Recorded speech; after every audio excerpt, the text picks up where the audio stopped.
9 மாதங்களுக்கு பிறகு தண்ணீரின்றி காணப்படும் கல்லணை கால்வாயால் சுற்றுலா பயணிகள் பசுமையை காண முடியாமல் ஏமாற்றம் அடைந்துள்ளனர். உலக அளவில் மிகவும் பழமை வாய்ந்த அணையாக கல்லணை கால்வாய் திகழ்கிறது. தஞ்சை மாவட்டம் பூதலூர் அருகே தோகூர் கிராமத்தில் கல்லணை அமைந்துள்ளது. திருச்சியில் அகண்ட கொள்ளிடம், காவிரி, வெண்ணாறு, புது ஆறு என 4 ஆறுகளாக பிரிகிறது. காவிரி இவ்வாறு பிரியும் இடத்தில்தான் கல்லணை கட்டப்பட்டுள்ளது.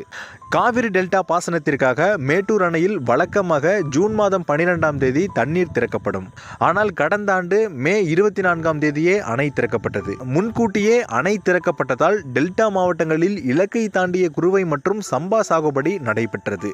மேட்டூர் அணை திறக்கப்பட்டதை தொடர்ந்து கல்லணைக்கும் தண்ணீர் வரத்து அதிகரித்தது. கல்லணையில் கடந்த ஆண்டு மே மாதம் முதல் தொடர்ந்து 9 மாதங்கள் தண்ணீருடன் பசுமையாக காட்சியளித்தது. மேட்டூர் அணை வழக்கமான முறைப்படி கடந்த ஜனவரி மாதம் 28ஆம் தேதி மூடப்பட்டது.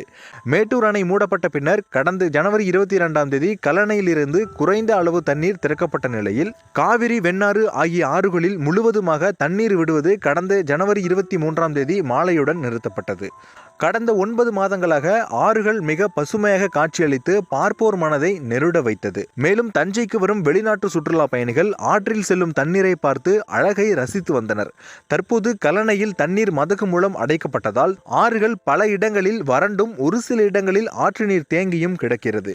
இதனால் பொதுமக்கள் மட்டுமின்றி சுற்றுலா பயணிகளும் மீண்டும் தண்ணீர் வரும் காலத்தை எதிர்பார்த்துள்ளனர். தஞ்சை மாவட்டம் முழுவதும் கல்லணை கால்வாய் சீரமைக்கும் பணி நடந்து வருவது குறிப்பிடத்தக்கதாகும்.